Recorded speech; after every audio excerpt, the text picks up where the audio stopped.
Murder at Coyote Canyon by Gina D.B. Clement. Chapter 1. The Earthquake.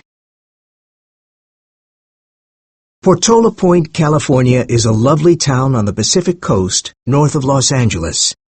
It got its name from Gaspar de Portola, a Spanish explorer who explored the Pacific coast in the 18th century. When he came to Southern California, several peaceful American Indian peoples lived there. One of these was the Chumash people.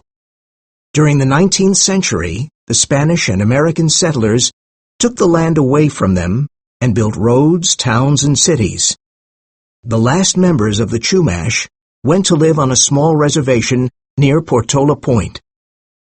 Bill and Michelle Martin and their family arrived at Portola Point in March. They came from Montego Bay, Florida. Bill was a tall, handsome boy of 17 with brown hair and blue eyes. Basketball was his sport, and he played on the Portola High team. He loved science and wanted to become a biologist.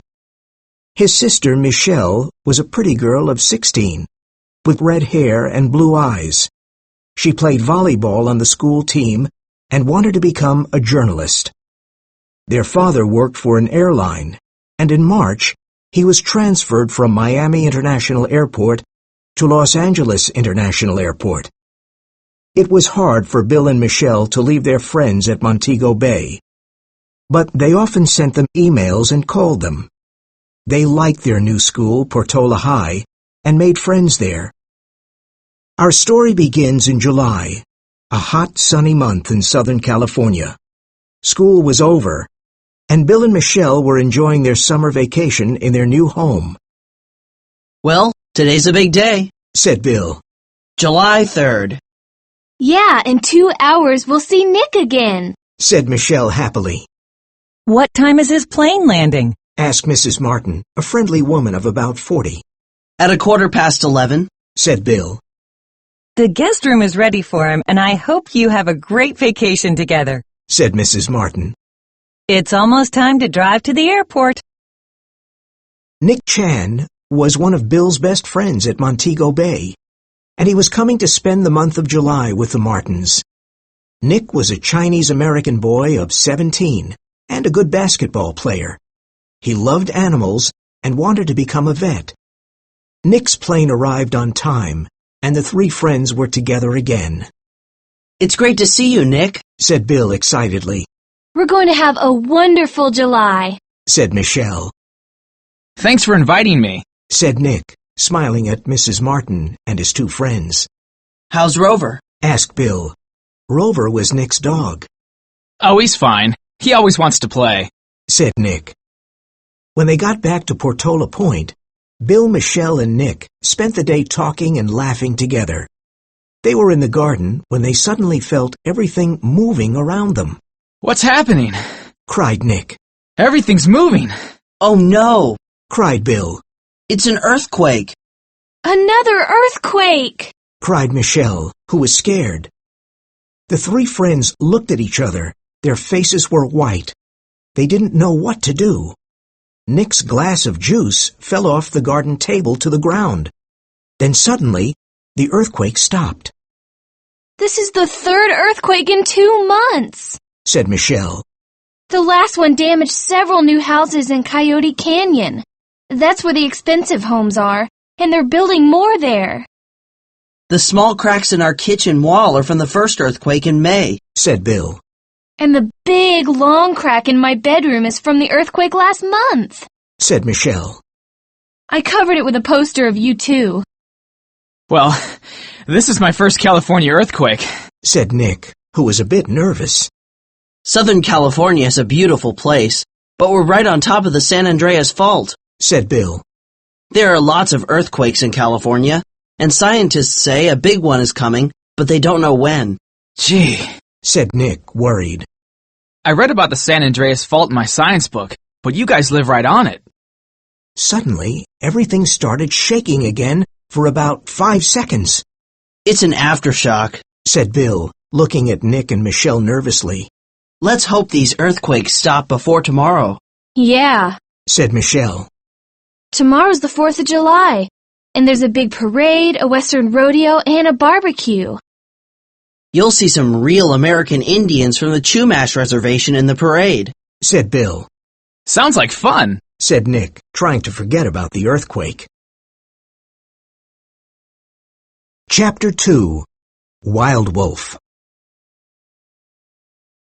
The next day was the 4th of July, one of America's most important holidays. It was another hot, sunny day, and everything in town was ready for the parade.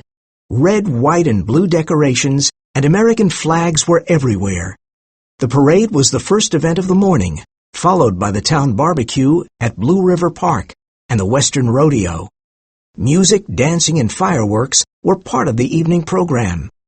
Bill, Michelle, and Nick had a big breakfast with fruit juice, eggs, toast, jam, and milk before going to see the parade.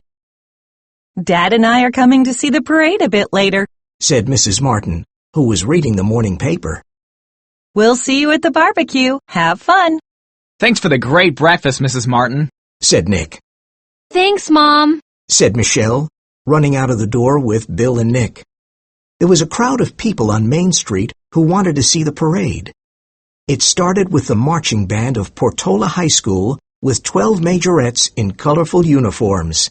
They were followed by the mayor of Portola Point, Carlos Rodriguez. He rode in a big car with other important men. The sheriff and his men followed on their horses. Then came a group of men dressed like George Washington, Benjamin Franklin, and other patriots of the American Revolution of 1776. Everyone shouted, "Hurrah!" When are the cowboys coming? asked Nick, getting his digital camera ready. Here they come, said Bill, pointing towards the town hall. Most of them come from cattle ranches in the Ventura Mountains. There were about 30 cowboys on their horses, and they rode slowly down Main Street. The Queen of the 4th of July was riding in an open carriage pulled by 2 horses. She was dressed like a Spanish lady of the 1700s. Look, it's Julie Alvarez, the Queen, said Michelle to Nick. She's in Bill's class, and she was chosen by our high school. I can understand why, said Nick. She's very pretty. Julie had long dark hair, dark eyes, and a friendly smile. Several other floats went down Main Street, and at the end of the parade, there were the Chumash men on their horses. They rode bareback and wore their native costumes. They had war paint on their faces and on their horses. Some of them wore headdresses. Chumash women in their native costumes followed on their horses. American Indians are great, said Nick, taking pictures of them. They're riding bareback. That's very difficult. Look, said Bill. That's Pam's uncle on the black horse. Who's Pam? asked Nick. Pam's in my class, and she's my friend, said Michelle. She's a Chumash, but she doesn't live on the reservation. She lives with her parents in town. They have a big bookshop. You'll meet her at the barbecue.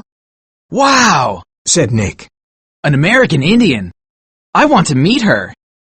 Suddenly, a very old Chumash on a white horse appeared at the end of the parade. He had long white hair and wore a headdress. He was holding a big sign that said, "Jacob Richardson, get out of Coyote Canyon. Stop building houses on our ancient cemetery." The noisy crowd of people was suddenly silent. The old man got off his horse and stood in front of the town hall. Then he took the microphone from the master of ceremonies, Linda Jones, and asked, "Can I talk to the people of Portola Point?" Linda was surprised and said, Well, okay. "My name is Wild Wolf, and I live on the Chumash Reservation. I am the shaman, and Great Spirit Manitou speaks to me. Yesterday's earthquake and the other earthquakes are signs from the Great Spirit Manitou. He is very angry because Jacob Richardson is building houses on our ancient cemetery at Coyote Canyon. No one must build there. If you continue, there will be bigger disasters. Go and build your houses in another place, or we will stop you, Jacob Richardson. Do you hear me? We will stop you. Wild Wolf looked at Jacob Richardson, who was standing in the crowd. Then he gave the microphone back to Linda, got on his horse, and rode away. The people in the crowd turned around and looked at Jacob Richardson. He was a short man of about 50 with gray hair and blue eyes. He was rich. He had a successful construction company and built expensive homes in Hollywood and Los Angeles. He was now building beautiful homes with swimming pools and big gardens in Coyote Canyon, the ancient Chumash cemetery. What does that crazy old man want? Richardson said angrily. I bought that land from the state of California and paid a lot of money for it. It's mine, and I'm gonna build there. Nobody's gonna stop me. Ha! Ancient cemetery. What nonsense! Chapter 3. The Ghost Warrior. Tell me about the old Chumash cemetery and Mr. Richardson, said Nick, as they walked to the barbecue at Blue River Park. Oh, you won't believe it, Nick, said Bill. People at Coyote Canyon say that on nights when there's a full moon, they see an American Indian warrior. He has a black horse and gallops through the canyon. They think he's a ghost and they're scared. The ghost of an American Indian warrior? Asked Nick, surprised. Yeah, said Michelle. and some people want to sell their new homes. I'm sure Mr. Richardson isn't very happy about that, said Nick. No, said Bill. but he continues building there. He and his wife live at Coyote Canyon. Said Michelle. Have they ever seen the ghost of the warrior? Asked Nick, laughing. No one knows. Said Michelle. But I'm sure Luke Langley's happy that Wild Wolf spoke at the parade this morning. He's the other builder in town, and he isn't selling any of his new homes. People prefer to buy in Coyote Canyon because there's a beautiful view of the Ventura Mountains. Hi, guys! Said a tall, pretty girl with black hair, dark eyes, and glasses. Hi, Pam. Said Michelle. Pam Rivers, this is Nick Chan, our best friend from Montego Bay. Happy to meet you, Nick. Said Pam, smiling. Me too. Said Nick. Bill and Michelle said you're an American Indian. Yes, I am. Said Pam. My grandfather, grandmother, and uncle live on the reservation, but I don't. My Uncle George has a riding stable with a lot of horses. People go there to ride, and he gives horseback riding lessons, too. It's the only business on the reservation, and a lot of Chumash work there. A riding stable? Said Nick. I love horses. I'm glad you do. Said Pam. You can come and visit one day. Thanks. I will. Said Nick. Did you hear Wild Wolf speak at the parade? Asked Bill. Yes, I did. Said Pam, sadly. The older Chumash are very upset about the homes at Coyote Canyon. They believe the earthquakes are a sign from the Great Spirit. They're afraid there will be stronger earthquakes and other disasters. Our ancestors are buried at Coyote Canyon. The Chumash are right. Said Michelle. There's a lot of land behind the canyon. Mr. Richardson can go and build there. Wild Wolf is chief of the reservation. Said Pam. And 2 years ago, he and my Uncle George went to talk to the mayor about this problem. At that time, Mr. Richardson wanted to buy the land at Coyote Canyon. What did the mayor say? Asked Nick. He listened, but he didn't do anything. Said Pam. The people on the reservation protested in front of the town hall several times. The mayor and Mr. Richardson are good friends. Gee, I'm sorry about that. Said Nick. I can understand your people. My parents come from China, and traditions are important to them. I'm glad you understand, Nick. She smiled at her new friend. Now let's go and get something to eat. Everything smells good at this barbecue.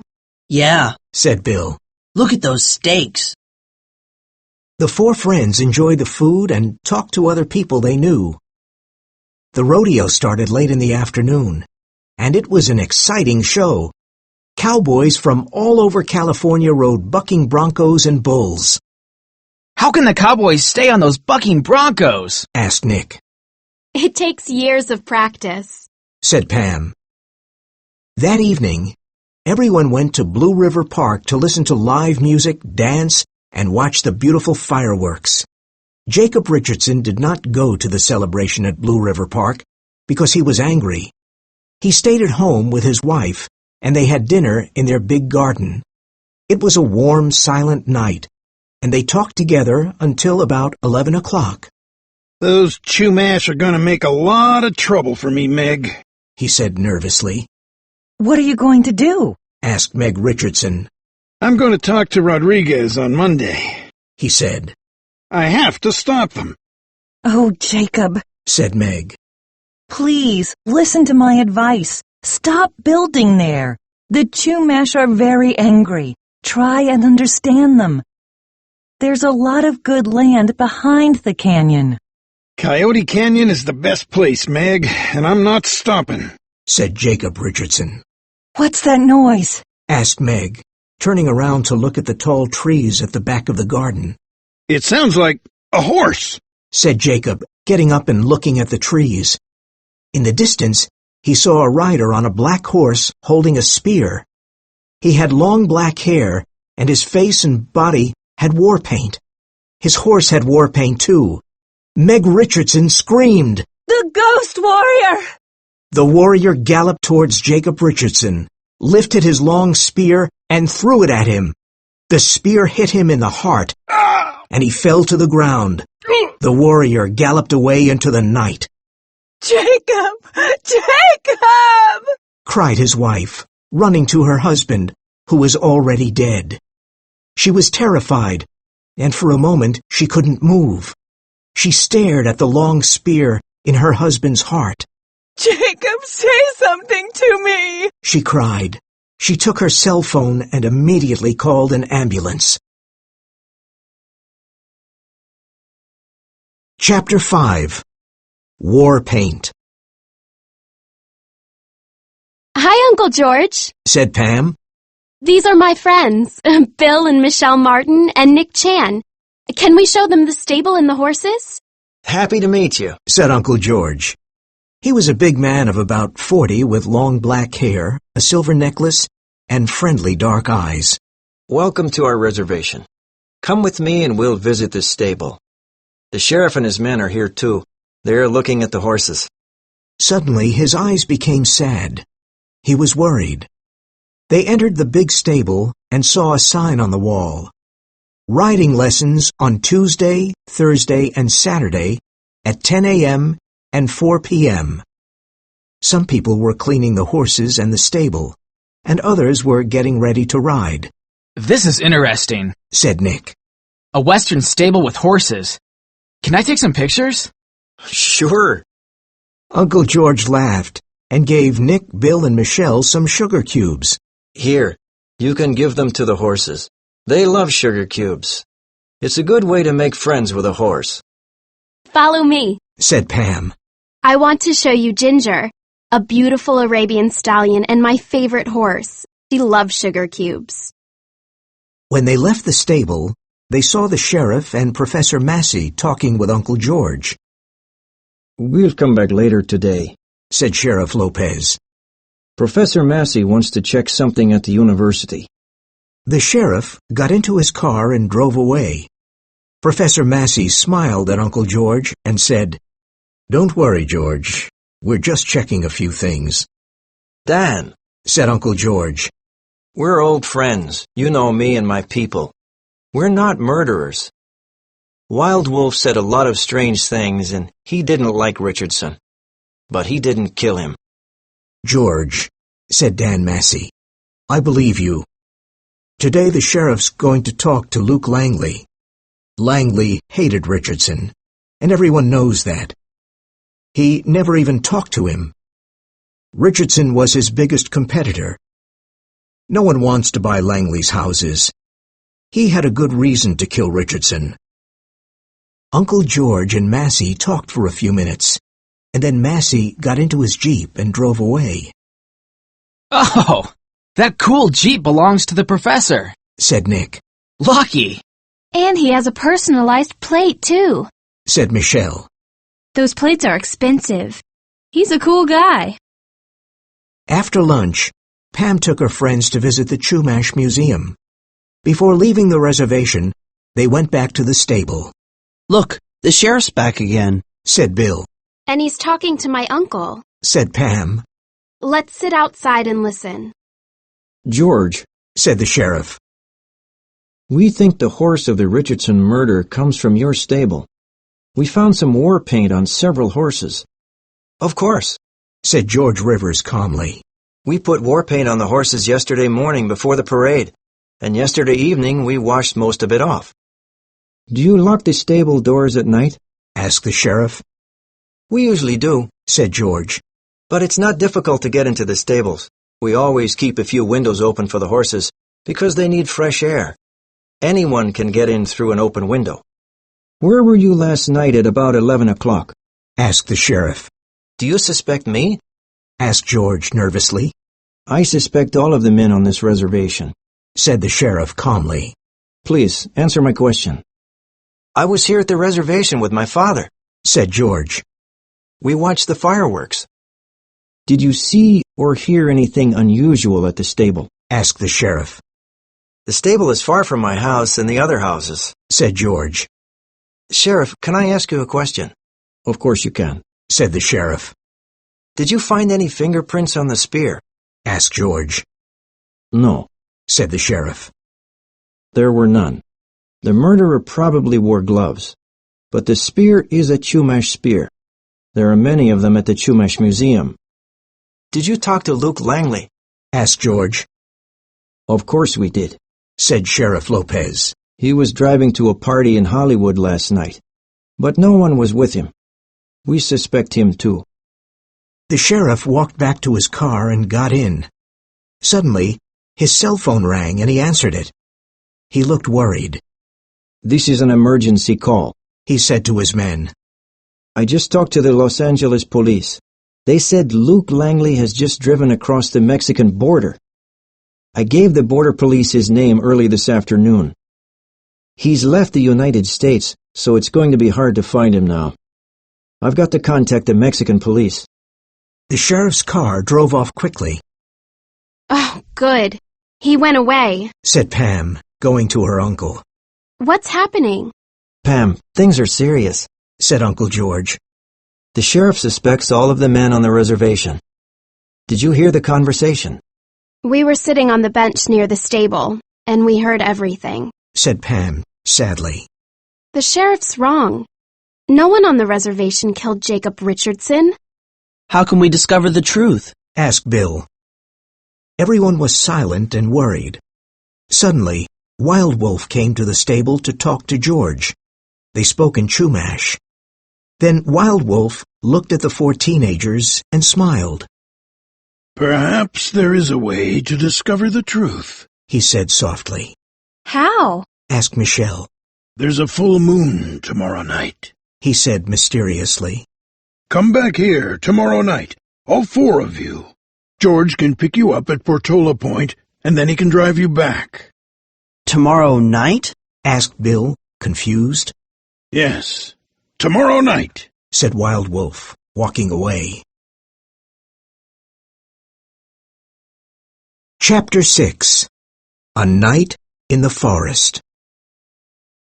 The next day, Bill, Michelle, Nick, and Pam were excited about their meeting with Wild Wolf. What's he going to do tonight? asked Nick. I'm curious, I really don't know. said Pam.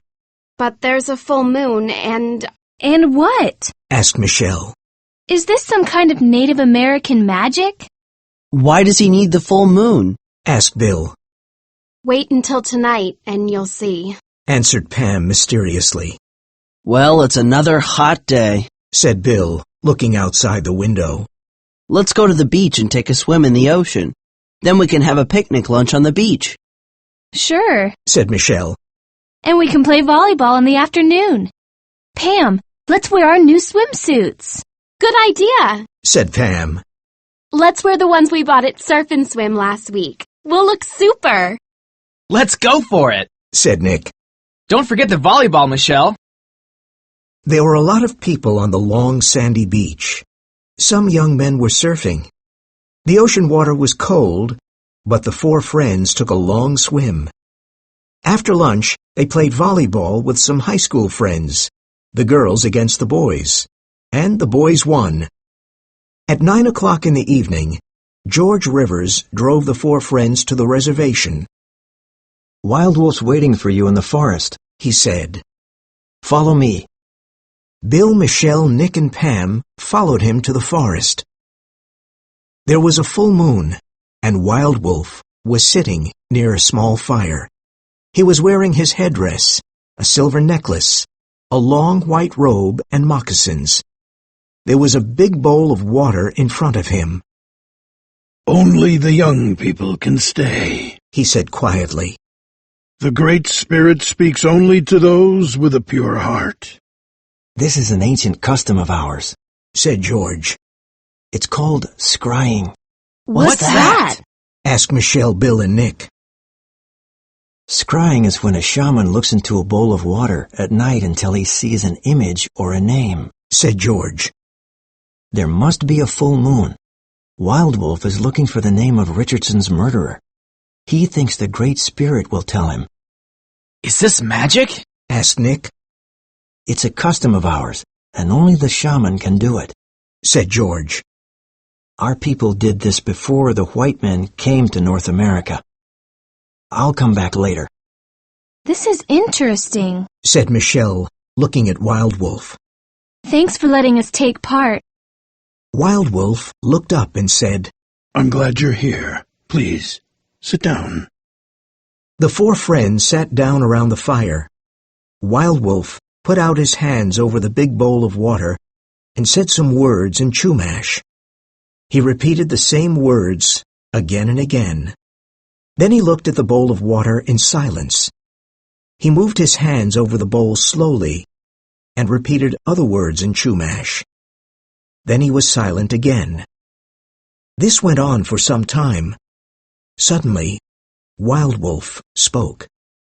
"The Great Spirit is speaking to us. I see the name." The four friends quickly looked into the bowl of water. They could see 5 letters in the water. "The name is Y-U-K-A-T.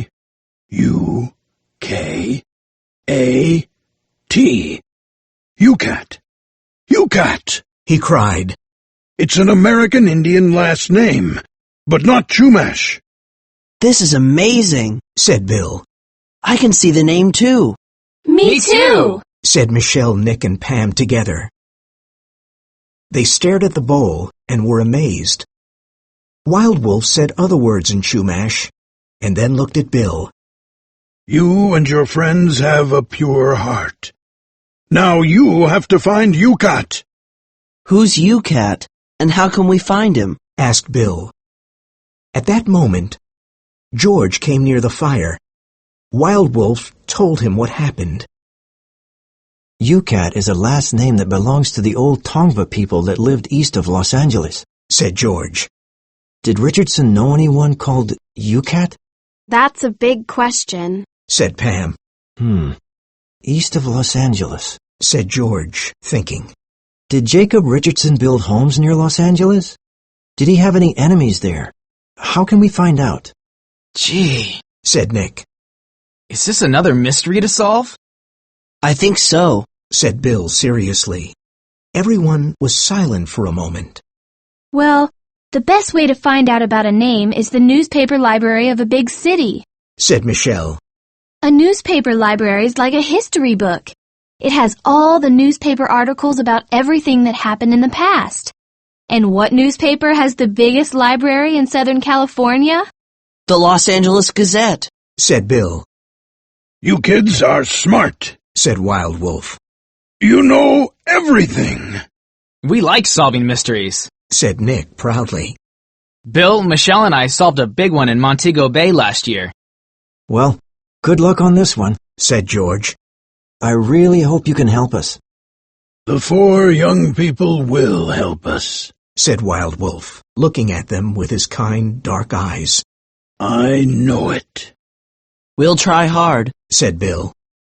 Scrying is hard to believe. It's magic, said Nick.